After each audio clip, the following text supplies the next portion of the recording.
السلام عليكم ورحمة الله تعالى وبركاته. እንዴት ናችሁ የተከበራችሁ ሰብስክራይቦች ውዶቼ? እንዴት ናችሁ? ሰላም ናችሁ? አልሐምዱሊላህ ረብል ዓለሚን። አልሐምዱሊላህ አለን ደህና ነን። አላህ እስከ መጨረሻው ሀያታችን ረዘም አድርጎ አላህ ያኑረን። ተስፋ አንቆርጥም ኢንሻአላህ። ባለው ነገር እንታገላለን ወደፊት። መቼም የሰው ልጅ ሞታለሁ አይልም፣ እኖራለሁ፣ አላማዬን አሳካለሁ፣ ማንኛውም ነገር ግብ አደርጋለሁ ብሎ ነው የሚያስበው እንጂ ተስፋ ቆርጦ ሞታለሁ ብሎ አይልም። ስለዚህ አፍያ ነው ዋናው። አፍያ አላህ ይስጠን። ለሁሉም ነገር አፍያ ነው። አፍያ ካለ ሁሉም ነገር አለ እና እኔም የተጠናከርኩ ነው። ሰብስክራይብ ነው እያደረጉ ነው እህት ወንድሞች፣ ከውጭም ከሀገር ውስጥም ያሉ ዩቲዩበር እህቶቻችን ወንድሞቻችን ከፍተው እያበረታቱን ነው። እኛም ተስፋ አልቆረጥንም፣ እየታገልን ነው። ከፍታል አንድ ቀን መክፈቱ አይቀርም። ላይቭ ለከፍቶ ብዙ ሀሳቦችን ሸር ለማድረግ ለወንድሞቻችን እህቶቻችን የማናውቀውን እውቀት ማወቅ ሲባል ዩቲዩበርን ለመክፈት ተገደናል እና ዛሬ ስለ ትዳር እስኪ አንዳንድ ጉዳዮችን እናነሳለን። ትዳር በጣም ጥሩ ነው። ብቻውን ከመኖር በጋራ አንድ አንበሳ ሁለት ኮሳሳ ይባላል የሀገሬ ሶስት ተረት። አንድ ብቻውን ከመኖር አንድ ሰው ሁለት ሰው ጋር ሆኖ ሀሳቡን ሸር እያደረገ አብሮ እየበላ አብሮ እየጠጣ ማንኛውንም ነገር ማሳለፍ ይችላል ማለት ነው እና ብቸኝነት ከባድ ነው። ግን ያንን ብቸኝነት አልፎ ትዳር ለመመስረት አሁን ላይ በጣም ከባድ የሆነ ጊዜ ላይ ነው ያለ ነው። ይህን ጊዜ ፈጣሪ ያስተካክለው። ሁሉም ነገር በፈጣሪ እጅ ነው ያለው። ሰው ልጅ ሁሉም ነገር እንዲሳካለት ፈጣሪ ዘንድ ይለምናል። ፈጣሪም ደግሞ ጸሎቱን ዱዓውን ተቀብሎ ያሳካለታል ማለት ነው እና ድሮ ያው አግብተው ለመኖር በጣም ቀላል ነበር። ኑሮውም እንደዚህ ተጋነን አይደለም። አሁን ግን አግብቶ ለመኖር የቤት እቃዎችን ለማሟላት ከራሱ አልፎ ለሚስቱ የሚሆን ነገር ለማሳካት ወንዶች ትንሽ የተቸገሩ ይገኛል፣ ከኔ ጀምሮ ማለት ነው እና በብቸኝነት ኑሮ ፈጣሪ አንስቶ የተደራደለ የሰላም፣ የፍቅር፣ የአንድነት፣ የመወያየት የሁሉም ነገር ያለበት ህይወትን እንዲኖረን ያው ቅድመ የሆኑ ነገራቶችን ጠንከርና መልፋት ታታሪ መሆን ይኖርብናል። ሁሉም ያው ፈጣሪ ሲል ነው የሰው ልጅ ያስባል፣ የሚያሳካው አላህ ነው እና ፈጣሪን በመገዛት ያው ዱዓ እያደረጉ ያለውን ነገር እንትን ማለት ነው ኢንሻአላህ ያሳካው እና ህይወት የምትመኝ ናት። ህይወት በጣም ብዙ ነገር ታስተምራለች፣ ያላወቀውን እንድታውቅ ያደርግሃል። አንድ ሰው በህይወቱ የመማር ዘዴው ብዙ አይነት ነው። አንዱ ሰው የሚለውን ሀሳብ ሰምቶ ሀሳቡን የሰው ያለውን ተረድቶ የሚጓዝ አለ። አንዳንዱ ደግሞ ሀሳብ ሸር አድርገውት ሀሳብን አዳምጦ በራሱ አነጋገር ተርጉሞ ይሄ ነገር ያለኝ ሰው ምንድን ነው? ይሄ ነገር እኮ ለእኔ ቢጠቅመኝ ነው ይሄ ነገር የተናገረው። ስለዚህ ይሄ ነገር በጣም ወሳኝ የሆነ ጥቅም ትምህርት ነውና ይሄን ነገር መያዝ አለብኝ ብሎ የሚላለ።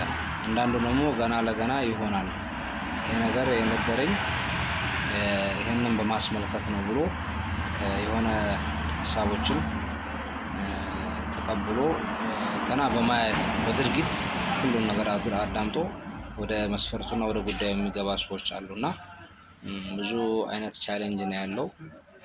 ህይወት በጣም ብዙ ነገራቶችን የማስተማር አቅም አለው እና ስንኖር ብዙ የሆኑ ነገራቶችን እናውቃለን። እንዳልኩት ህይወት ትምህርት ቤት ነው፣ ብዙ ነገር ያስተምራል እና ይሄን ወጣ ውረድን ሳንሰልች ሳንደክም ያው ፈጣሪ ይገዘን ነገራቶች በአንዴ ተደራርበው አንዳንዴ ሲመጡብን መሰላቸትና የመድከም ነገር አለ በእኛ በወንዶችም በሴቶችም ላይ። ግን ያልፋል። እዚህ ምድር ላይ የሚያልፍ ነገር የለም። ሁሉም ነገራቶች ለበጎ ነው ብሎ ሰውየው ተቀብሎ ነገራቶቹን በተረጋጋ መንፈስ ራሱን አረጋግቶ ይህ ነገር የመጣው እኔን ሊያጠናክረኝ ነው፣ ይህ ነገር ፈጣሪ ለእኔ ያመጣብኝ ከችግር በኋላ ደስታ አለ፣ ኢነ መዐል ዑስሪ ዩስራ፣ ከፈተና በኋላ ደስታ አለ የሚለውን የቁርአን አንቀጽ በማዳመጥ ነገራቶችን እንትን ብለን መቀበል ይኖርብናል ማለት ነው። እና አንዳንድ ከፈጣሪ የሚመጣብን ነገር ታክሰን በትዕግስት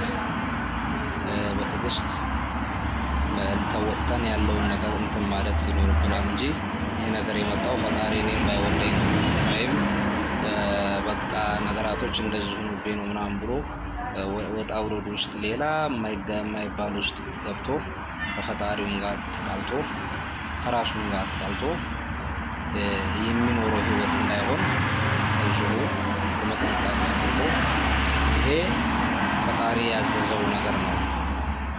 አንዳንድ ሰው አሁን የማይጠየቅ ጥያቄ ይጠይቃሉ። ምንድን ነው ብትሉኝ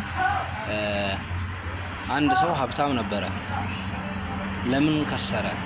አሁን እንዴት ሊከስር ቻለ? ያ ሁላ ሀብቱስ ወዴት ሄደ? ብለው ጥያቄ የሚያነሱ ብዙ ሰዎች አሉ። ይሄ የፈጣሪ ትእዛዝ ነው። እኛ ደግሞ ሙስሊሞች ቀደር ማመን ግዴታ እንደሆነብን አላህ ተናግሯል። ኸይሪሂ ወሸሪሂ ሚነላሂ ተዓላ፣ ኸይርም ሆነ ሸር አላህ ያዘዘው ነው ብለን ማመን እንዳለብን ያስተምረናል ሐዲሱ ማለት ነው። እና የሆነ ነገር ሲመጣብን ይሄ ከፈጣሪ ዘንድ የመጣ ነው ብለን ነገራቶችን እንትን ማለት ይኖርብናል ማለት ነው። እና ሌላው ሳንገባ ይሄ ፈጣሪ ያዘዘብን እኛ ላይ ቀደር የሚባለውን ነገር ሊያስተምረን ማጣትም ማግኘትም የሚባለውን ነገር ከፈጣሪ ዘንድ የታዘዘ ትእዛዝ ነው ብለን ማመን ነው ያለብን እንጂ ፈጣሪ እኔ እንደዚህ ሀብታም ነበርኩ በጣም ጌት ነበርኩኝ እንዴት አሁን ደሃ ሆናለሁ? እንዴት ደሃ ያ ሁላ ብር እንዴት ባንዴ እንትን ሊል ቻለ? ብለው ብዙ እንትኖችን የሚያነሱ ሰዎች አሉ። ይሄ አግባብ አይደለም። አንድ ሙስሊም የሆነ ሰው ፈጣሪ እንደዚህ ያደርገው እኔን ቢወደኝ ነው፣ ሁለተኛ ደግሞ ወንጀሌንም ሊያጠራልኝ ነው፣ ሶስተኛ ደግሞ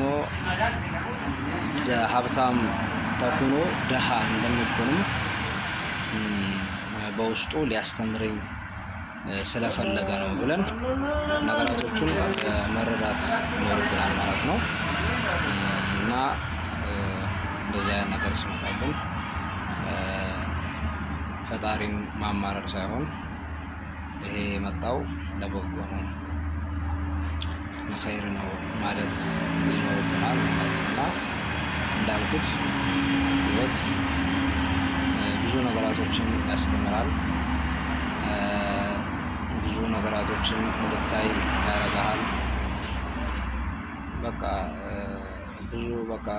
ህይወት ማለት በጣም ውጣ ውረዶች ሁሉ ነገሮችን ተቋቁሞ አሳልፈህ ለወደፊት ለሚኖሩ ሰዎችና ላሉ ሰዎች ማስተዋወቅ እንዳለብህ መንገር እንዳለብህ ትልቅ የሆነ መልእክት አዘል የሆነ ነገር ነው እና ባለው ነገር ላይ ምንም ሳንበሳጭ በቃ በተረጋጋ መንፈስ ይሄ ፈጣሪ ያዘዘው ነገር ስለሆነ ሁሉም በፈጣሪ ትእዛዝ ነው የመጣው እና ፈጣሪ ማመስገን አለብን ወደሚለው ትልቅ ሀሳብ እንሄዳለን እንጂ በስተጀርባ ያለውን ነገር እንትን በመጥፎ አንደበት መተርጎም አስፈላጊ የሚለውን ነገር እናያለን እና በተቻለን አቅም ደግሞ ሶብር ያስፈልጋል። ሶብር መሶበር የሆነ ነገር ሲደርስብን አልሐምዱሊላህ፣ ስናገኝም አልሐምዱሊላህ፣ ስናጣም አልሐምዱሊላህ፣ ስንራብም አልሐምዱሊላህ እያለን ፈጣሪን በማመስገን ፈጣሪን በቁርአኑ ብሏል፣ ስታመሰግን ትጨምራለህ፣ አመስጋኝ ባሪያን እወዳለሁ ብሏል። ስለዚህ እኛ አገኘንም አጣንም ኖረንም አልኖረንም አልሐምዱሊላህ የሚለውን ትልቅ ብስራት አልሐምዱሊላህ እያልን አላህን እያመሰገንን መኖር ይኖርብናል። ህይወታችን ማንኛውም ነገር በአላህ ትእዛዝ ነው የሚሆነው። የሰው ልጅ ብዙ ነገር ያስባል። ነገ እንደዚህ ሆናለሁ፣ ከነገ ወዲያ እንደዚህ ሆናለሁ፣ በዛ አጋጣሚ እንደዚህ እያለ ብዙ ነገራቶችን በውስጡ ይወጥናል፣ ብዙ ያስባል፣ ብዙ ነገራቶችን በቃ ይጽፋል። ነገ እንደዚህ መሆን አለብኝ፣ ዛሬ ላይ እንደዚህ አድርጌ ቆጥቤ ነገ ከነገ ወዲያ መኪና ገዝቼ የራሴ ቤት ኑሮ ምናምን ብሎ ብዙ ነገራቶችን እቅድ ያስቀምጣል ማለት ነው። ግን ይሄ የሚሆነው በማን ነው? ፈጣሪ ያችን ሰዓት ሲያቀርባት መሆን ባለበት ሰዓት ላይ እሱ ፈጣሪ ያደርገዋል እንጂ አንተ 4 ሰዓት መስራት አንተ ብዙ ነገራቶች ጓደኞችም ኖሩ ባለሀብትም እንደዚህ ኖሩ ምንም ኖሩ ፈጣሪ ሲያዘው ብቻ ሁሉም ነገር ያሳካል መሆን አለበት ብሎ ፈጣሪ ሰዓቱን ሲያደርሰው ያን ጊዜ አንዴ ይስተህ ወደ ጉዳዮች ያስገባል ማለት ነው። ፈጣሪ ካላዘዘልህ በጣም ብዙ ሺህ ብርም እያገኘ ግን እንዲወጣ ብሩ ያደርገዋል። ብሩም ታገኛለህ ይጠፋል እና ያ ነገር ስላለ ውዶችዬ ሁሉም ነገር ከአላህ ተስፋ ሳንቆርጥ ሁሉንም ነገር አላህ ያመጣውን ቀደር ኢንሻአላህ ተዓላ ብለን የአላህን ቀደር ሁሉም አውቀን አምነን ተገንዝበን አላህ ተስፋ ሳንቆርጥ ሁሉንም አላህ ያሳካዋል። አሳኪው ፈጣሪው አድራጊው ሁሉም ነገር አንድ አላህ ነው ብለን በአላህ ተመክተን ሁሉም ነገር ዱዓችን እያደረግን መቀጠል ይኖርብናል እላለሁ። ኢንሻአላሁ ተዓላ ላይቡንም አላህ እንግዲህ ያው ይፈተው በተቻለን አቅም የምናቃትን በእድሜ የደረሰው የማውቀውን ነገራቶችን በሙሉ ሸረር አደርጋለሁ። እናንተም በሰማችሁ የምትጠቀሙ አላህ አድርጋችሁ። ወሰላሙ አለይኩም ወራህመቱላሂ ተዓላ ወበረካቱ። ቪዲዮውን ላይክ፣ ሰብስክራይብ ማድረግ እንዳትረሱ።